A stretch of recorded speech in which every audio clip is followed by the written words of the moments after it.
सभी को जय मसीह की। आशा करती हूँ आप सब अच्छे होंगे। आज हम परमेश्वर के वचनों के द्वारा फिर मैं बात करना चाहूँगी और कुछ बताना चाहूँगी। आज हम सीखेंगे कि न्याय के बारे में। जैसे सब लोगों की क्या है, परमेश्वर के न्याय के विषय अनेकों को पूर्ण ज्ञान नहीं है और वो लोग न्याय के बारे में क्या सोचते हैं कि परमेश्वर कैसा न्याय करेगा। तो आज हम न्याय के बारे में जानेंगे। जो मेन मेरी हेडिंग है, न्याय के बारे में जानने के बाद फिर हम 3 बातों को जो महत्वपूर्ण है, 3 बातों को अपने जीवन में हम जानेंगे कि क्या होना है न्याय का।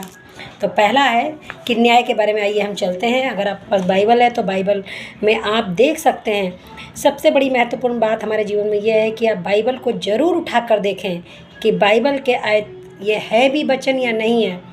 वचन से बाहर कुछ नहीं होना है, वचन के में ही होना है।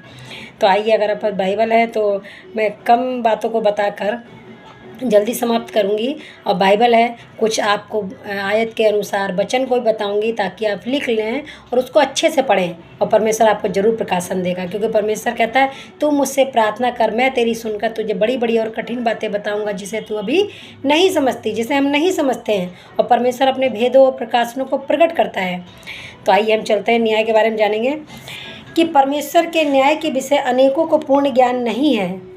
कुछ लोगों की ये धारणा है कि परमेश्वर समस्त लोगों को अपने पास एकत्रित करेगा एवं उन्हें दाएं और बाएं खड़े करेगा। जो दाहिने ओर होंगे उन्हें अपने राज्य में सम्मिलित करेगा और जो बाएं तरफ उन्हें अनंत आग में झोंका जाएगा। पर ऐसा नहीं है। आगे हम देखेंगे कुछ बातों को जो ज़रूरी हैं। धर्मशास्त्र में न्याय के समय स्थल, धर्मशास्त्र क्या है? पवित्र वचन, पवित्र बाइबल। उसमें हम क्या देखते हैं? धर्मशास्त्र में न्याय के समस्त स्थल, विषय एवं फलों के अनुसार विभिन्न प्रकार के न्याय के विषय में हम पढ़ सकते हैं। पुराने नियम में भी न्याय के विषय कहा गया है, क्योंकि जो आने वाला है वो पृथ्वी का न्याय करेगा। कौन आने वाला है? यीशु मसीह आने वाला है। वही पृथ्वी का न्याय करेगा और पृथ्वी के हर एक जन के उसके कामों के अनुसार न्याय होगा। आने वाला है वो पृथ्वी का न्याय करेगा। वो धर्म से, जगत का एवं सच्चाई से देश देश के लोगों का न्याय करेगा। आप देख सकते हैं, आयत को हम खोलेंगे, भजन संहिता 16 के 13 में क्या लिखा हुआ है। बाइबल में पाए जाने वाले विभिन्न प्रकार के न्याय इस प्रकार है। तो 3 पॉइंट मैं आपको बताऊंगी। आप 3 पॉइंट को लिख भी सकते हैं और इसको अपने जीवन में महत्वपूर्ण बातों को जान भी सकते हैं। पहला है क्रूस पर न्याय। अब इस जगत का न्याय होता है। अब इस जगत का सरदार निकल दिया जाएगा। क्रूस के द्वारा शैतान का न्याय किया गया है और विश्वासी के ऊपर जो अधिकार उसका था नाश किया गया है। आमीन, हालेलुया। शैतान का क्या है? अब नाश हो गया है, सब कुछ मिटा दिया। प्रभु यीशु मसीह ने हमारे पापों की क्षमा दी है। हमने प्रभु यीशु मसीह में आके उद्धार प्राप्त करा है। हम मोल लिए गए हैं, लहू से खरीदे गए लोग हैं। पवित्र आत्मा की हम पर छाप लगी हुई है। प्रभु यीशु ख्रिस्ट हमारे पापों को अपने देह पर लिए हुए क्रूस पे चढ़ गया, जिसने हम पापों के लिए मर के धार्मिकता के लिए जीवन बिताए हैं। क्योंकि वो हमारे लिए, हमारे पापों के लिए मारा गया, कुचला गया, उस पर ताड़ना पड़ी, उसने कोड़े खाए और उसने हमारे लिए अपने आप को बलिदान कर दिया ताकि हम छुड़ाए जाएं। हम पापों और दलदल में फंसे हुए थे। परमेश्वर चाहता था कि हमारा जीवन बचे, नाश ना होने पाए, परंतु अनंत जीवन पाने पाए। और बिना यीशु मसीह के जाने कोई पिता तक नहीं पहुंच सकता। तो हम देखेंगे कुछ आयतों को। पहला पत्रस 2:24 में विश्वासियों को अब पापमय जीवन व्यतीत करने की कोई आवश्यकता नहीं। हमारे पापों के लिए यीशु मसीह क्रूस पर दंडित हुआ है। क्रूस पर हमारे पापों का न्याय किया गया है।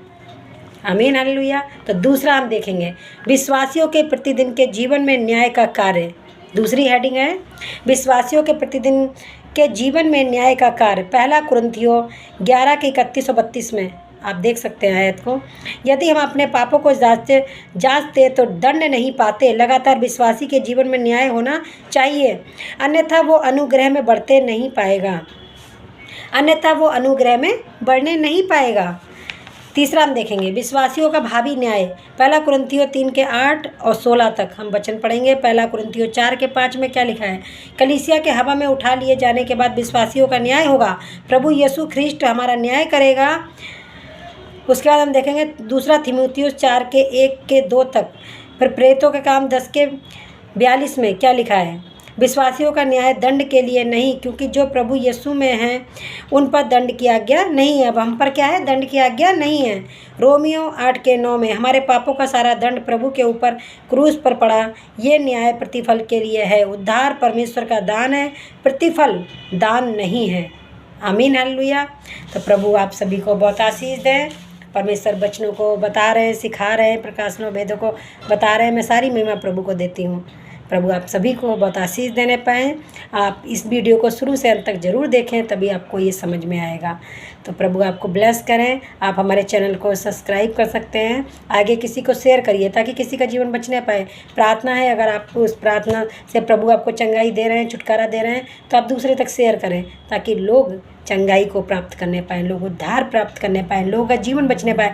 जो वचन के भूखे प्यासे हैं उन तक भी वचन आप पहुंचा सकते हैं ताकि वो भी वचनों को देखें और सुने और परमेश्वर उनके जीवन में भी अद्भुत काम करने पाए। परमेश्वर चाहता है कि सभी का जीवन बचने पाए।